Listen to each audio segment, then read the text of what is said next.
Welcome to the health segment. हमारे साथ मौजूद हैं doctor Abeera Babar, consultant peds rehab specialist and aesthetic practitioner हैं।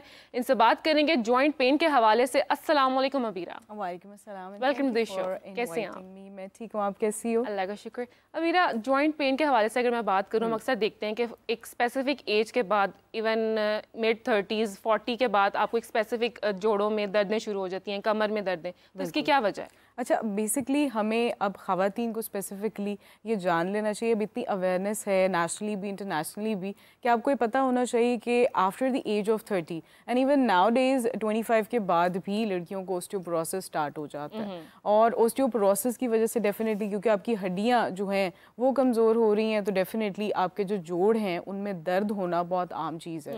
एंड मोस्ट इम्पॉर्टेंटली हम अभी भी यही समझती हैं ख़वातीन कि शायद सिर्फ दूध पी लेने से, हमारी हड्डियों में कैल्शियम पूरा कर लेने से शायद हमारी ये दर्दें ठीक हो जाएंगी, लेकिन ऐसा बिल्कुल नहीं है। हमें अपनी डाइट में प्रोटीन, कोलेजन और इन तमाम चीज़ों का इस्तेमाल भी बहुत ज़रूरी है, जो कि ना सिर्फ हमारी बोन्स को स्ट्रॉन्ग करता है बल्कि उसके साथ ही साथ हमारा जॉइंट कैप्सूल, टेंडन और लिगामेंट्स, जो कि हमारी हड्डियों को और पट्टों को साथ खड़ा करके रखा हुआ है ना जिन चीज़ों ने, उनकी भी मजबूती बहुत ज़रूरी होती है। तो बेसिकली वजह यही है कि after the age of 30 osteoporosis आपको बाय हुक और क्रुक स्टार्ट होना ही है। बट अगर आप अपनी अच्छी डाइट रखते हैं, एक्सरसाइज करते हैं, अब मैंने देखा है कि ख़वातीन में थोड़ा सा ट्रेंड आ गया है जिम जाने का, एक्सरसाइज का, उसकी वजह से बहुत बेहतरी आएगी। बट ऑब्वियसली नॉट नाउ, इसको एक आध डिकेड लग जाएगी, but this change is really good.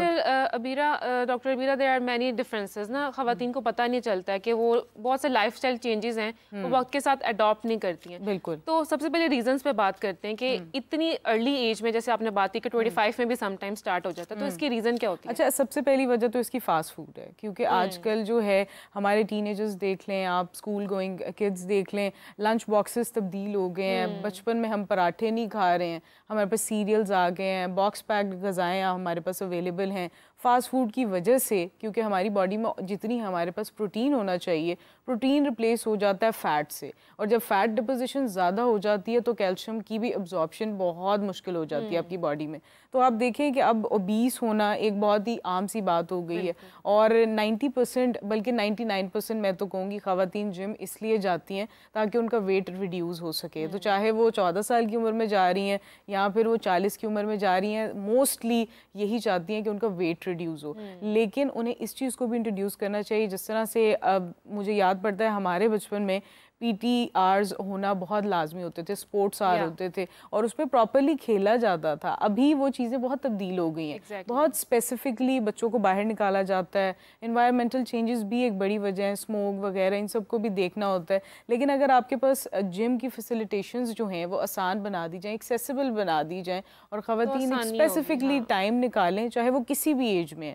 और जिम का मतलब सिर्फ ये नहीं होता कि आपने डम्बल्स करने हैं या पुशअप्स करने हैं, यू नो, स्ट्रेंथ गेनिंग, आप अपने माइंड को रिलैक्स करें। और डेफिनेटली अगर आप पे स्ट्रेस कम रहेगा तो आपके अंदर फैट भी अब्जॉर्ब होना कम हो जाएगा, और जब आपकी बॉडी में फैट कम होगा तो डेफिनेटली आपकी हड्डियां और जोड़ों में जो दर्द है और कमजोरियां ये भी कम होती जाएंगी। अच्छा डॉक्टर अबीरा, समटाइम्स हम ऐसे भी देखते हैं कि जो प्रेग्नेंट लेडीज होती हैं उसके बाद भी उन्हें पेन स्टार्ट हो जाती है कमर में, जोड़ों में, और एक नॉर्मल, अगर अपनी बात करूँ 24-25, हमें भी वैसी दर्दें हो रही होती हैं इधर उधर।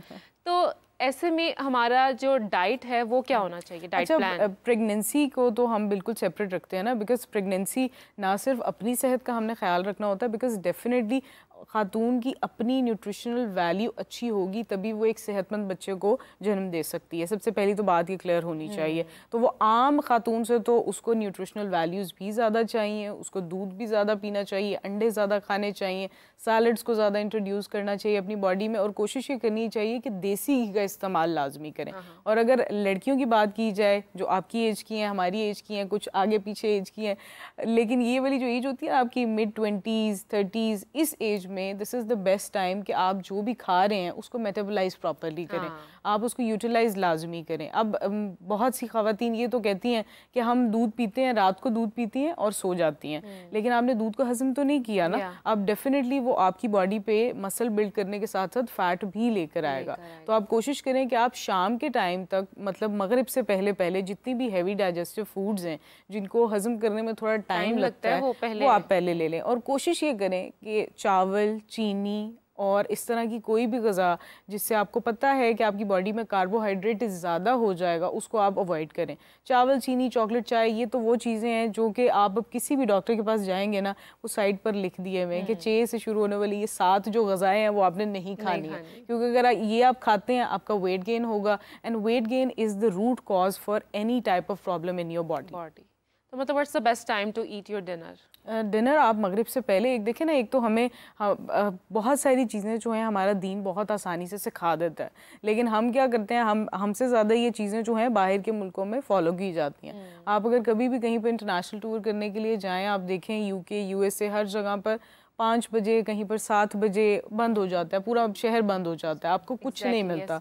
लेकिन यहाँ पे आप देखें तो यहाँ पे स्पेसिफिकली लाहौर की बात की जाए तो लाहौर में there are so many places जो कि स्टार्ट ही 7 से 9 बजे के दरमियान में उनकी टाइमिंग स्टार्ट होती है और वो पूरी रात चलते हैं। ये जो हमारी लेट नाइट जंक फूड्स और हमारी लेट नाइट क्रेविंग्स है वो इसीलिए बढ़ती हैं क्योंकि हम सुबह नहीं उठते हैं। अगर हम सुबह उठना शुरू करें, 6-7 बजे अगर हमारा दिन शुरू होता है या फिर 9 बजे भी शुरू होता है, तो आप देखेंगे कि बाय द टाइम ऑफ 7 आप खुद डिनर करना शुरू कर देंगे। और बहुत भी अगर आपने लेट कर रहा है ना, तो आप उसको 8 बजे से ऊपर नहीं लेकर जाएं, ताकि 2 घंटे का गैप आए आपके खाने और सोने के बीच में, ताकि आपका खाना प्रॉपरली डाइजेस्ट हो सके। अच्छा डॉक्टर बीरा, जिनको अर्ली 20s में ये मसला आ रहा है दर्दों का, जोड़ों का, वो क्या करें फिर? अच्छा, अब अर्ली 20s में जब हम देखते हैं ना, एक ज़माना था कि पेरेंट्स कहा करते थे कि छोटे बच्चों को कभी दर्दें नहीं होती हैं, कभी छोटे बच्चों को नहीं, आपने सुना होगा कि घुटनों में दर्द, टांग में दर्द, ये वो। लेकिन अब आजकल के 4-5 साल के बच्चे भी ये शिकायत करते हैं कि उनकी लोअर लेग्स में पेन हो रही है, थाइज़ में पेन हो रही है।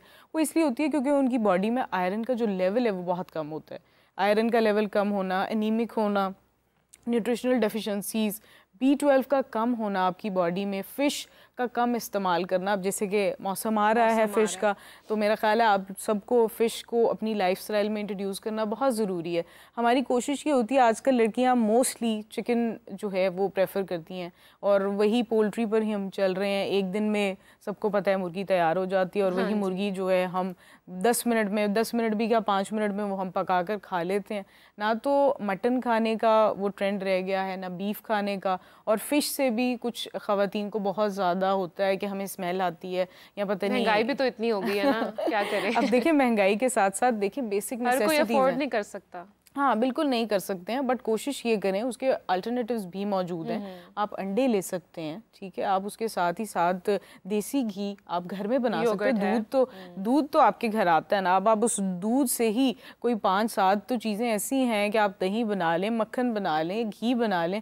वो सारी चीज़ें जो हैं आपकी होममेड अगर होती हैं, जितनी ऑर्गेनिक और होममेड चीज़ों पर रहेंगे उतनी ज़्यादा फ़ायदा होगा। और कोशिश ये करें कि आप जितना भी कार्ब्स को कट कर सकते हैं। मैं ये नहीं कह रही कि कीटो डाइट करें, keto is definitely not recommended for early teens. दूसरा ये है कि कभी कभी ख़वातीन में अर्ली एजेस में, क्योंकि पीरियड्स बहुत सारी ख़वातीन को अर्ली 20s में, टीन एज में स्टार्ट होने के साथ साथ उनकी इरेगुलरिटी भी बहुत ज़्यादा कॉमन होती जा रही है। और PCOS की जो शिकायत है वो भी बहुत ज़्यादा है, क्योंकि वो स्टेज ऐसा होता है, एक तो मेट्रिकुलेशन, FSC, ये वाला जो टाइम होता है इंटरमीडिएट, जिसमें आपको नहीं पता कि पता नहीं हमने डॉक्टर बनना है, इंजीनियर बनना है या फिर कोई और हमने बिजनेस करना है, IT में जाना है, आइडिया नहीं होता, आपको आइडिया नहीं होता। तो जो स्ट्रेस लेवल है ना वो आपका उसी एज में सबसे ज़्यादा होता है। तो उस स्ट्रेस की वजह से there are lots of things, lots of problems जो कि आपकी ना सिर्फ मेटाबॉलिज्म को अफेक्ट करती है, मेंटल हेल्थ को अफेक्ट करती हैं, बल्कि आपको फिजिकली भी बहुत ज़्यादा जो है अफेक्ट आता है।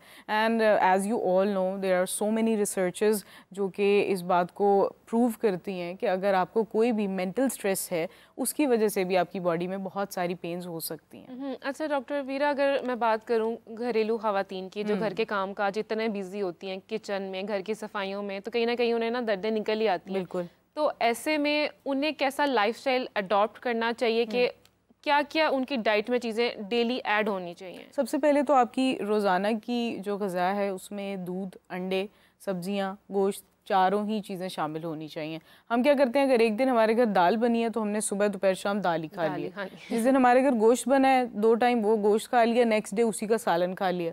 तो ये जो चीज़ है ना, ये हमारी मेटाबॉलिज्म को बहुत ज़्यादा वीक कर देती है। कोशिश ये करनी चाहिए स्मॉल पोर्शंस में लें आप, कोई भी चीज़ है। फॉर सपोज आपके घर में एक मिसाल है कि दाल बनी है, तो आप सुबह के टाइम में अगर हल्का फुल्का कोई ब्रेड के साथ ले सकते हैं, एक आधी वेजिटेबल ले लें साथ, खीरे के साथ ले लें, गाजर के साथ ले लें, जो मार्केट में इजीली अवेलेबल है। उसके बाद हम 11-12 बजे अगर बात करें तो उस टाइम पर भी हम कोशिश यही करें कि हम चपाती के साथ लें, लेकिन हम कोशिश करें कि 1/4 से ज़्यादा ना लें अगर आप अपना BMI वेट बैलेंस रखना चाहते हैं। उसके बाद जब आप लंच करें, लंच को आप अच्छे से कर लें और लंच के बाद आप नैप ज़रूर लें, क्योंकि लंच के बाद नैप जो है वो इसलिए भी बहुत इंपॉर्टेंट है। एक तो आपको मिड डे ब्रेक भी मिलता है, दूसरा ये है कि जो आपने सुबह से काम किए होते हैं, एक फटीग आई होती है, उसमें आपको ब्रेक थ्रू लाजमी चाहिए होता है। तो ज़रूरी नहीं है नैप टाइम में आप 1-2 घंटे सोएं ही, आप सिर्फ 1 घंटे के लिए या आधे घंटे के लिए भी सिर्फ लेट जाएं और सिर्फ अपनी आंखें बंद करके रिलैक्स करें, अपनी बॉडी को टाइम दें। देन आप शाम की अगर चाय लेते हैं, चाय ले सकते हैं, कोई और स्नैक्स हैं, आजकल सीड्स जो हैं वो बहुत ज़्यादा अफोर्डेबल भी हैं, इजीली अवेलेबल भी हैं, आप सीड्स को ले सकते हैं, ड्राई फ्रूट्स जो भी आपकी अफोर्डेबिलिटी है उसके अकॉर्डिंग ले सकते हैं आप चीज़ें। और उसके बाद आप डिनर की तरफ जाएँ तो आप राइस या चपाती एक मिनिमम पोर्शन में, यानी देखें कि आपको दाल के ही साथ मैंने पूरा दिन बता दिए कि अगर दाल उसी तरह से, यही होता है ना नॉर्मली हमारे हाउस में, यही तरीके होते हैं लाइफस्टाइल चेंज करने के, अगर आपको अपनी हेल्थ पे कॉम्प्रोमाइज नहीं करना है। हाँ, कबाब बना लें आप, आपके पास एक एक्स्ट्रा चीजें घर में भी आ गया, चिकन ऐड कर लें, दाल भी होगी। आपकी डेली रूटीन में प्रोटीन्स अब लाजमी ऐड होने चाहिए, because we are not considering protein as a health beneficial thing. हम लोग अभी भी फोकस कर रहे हैं कि कैल्शियम ले लें, कैल्शियम ले लें, कैल्शियम ले लेंगे, विटामिन डी नहीं लेंगे तो कैल्शियम का कोई फ़ायदा नहीं है। अगर वो दोनों साथ लेंगे और उसके साथ प्रोटीन नहीं लेंगे तो प्रोटीन नहीं है तो आपकी हड्डी तो मजबूत है, लेकिन हड्डी को पकड़ने वाले जो जॉइंट्स हैं, मसल्स हैं, टेंडन्स हैं, लिगामेंट्स हैं, उनका क्या बनेगा? मतलब everything needs to be done in a balance, मुतवाज़िन ग़िज़ाई। डॉक्टर अबीरा, क्या मर्दों के मुकाबले में औरतें ज़्यादा मतलब उनको जॉइंट पेन्स का इशू रहता है? नहीं, ऐसे नहीं है, मर्द हजरात को भी जॉइंट पेन्स होती हैं, लेकिन ख़वातीन में इसलिए भी ज़्यादा है कि आप देखें कि 40s के बाद आप मेनोपॉज़ल स्टेज में आ जाती हैं ख़वातीन, और मेनोपॉज़ के बाद तो ज़ाहिर है आपकी जो हड्डियाँ हैं वो ज़्यादा कमज़ोर हो जाती हैं। फिर डेफिनेटली चाइल्ड बर्थ का एक फ़िनोमेना है, उसके दौरान भी आपकी बॉडी से कैल्शियम की जो डिपोजिशन है वो बहुत कम हो जाती है, क्योंकि ज़ाहिर है ख़वातीन की अपनी न्यूट्रिशनल वैल्यूज़ से ही वो बच्चे की भी न्यूट्रिशनल वैल्यूज़ को बैलेंस कर रही होती है। एंड मेरा नहीं ख्याल पाकिस्तान में अभी भी ऐसी ख़वातीन बहुत कम रेशियो में होंगी जो ड्यूरिंग प्रेगनेंसी बहुत अच्छा खासा खाती होंगी, वरना आपको चाहिए कि प्री प्रेगनेंसी जो है वो आप अपनी खुराक अच्छी रखें, क्योंकि ड्यूरिंग प्रेगनेंसी तो मेरा नहीं ख्याल तो खाती हैं, अब ये नहीं, ड्यूरिंग प्रेगनेंसी बहुत कम रिपोर्ट करती हैं, हेल्दी नहीं खा पाती हैं, मतलब सूप्स पी लेंगी या बिरयानी खा लेंगी, ठीक है, biryani is okay, but biryani daily biryani is always okay.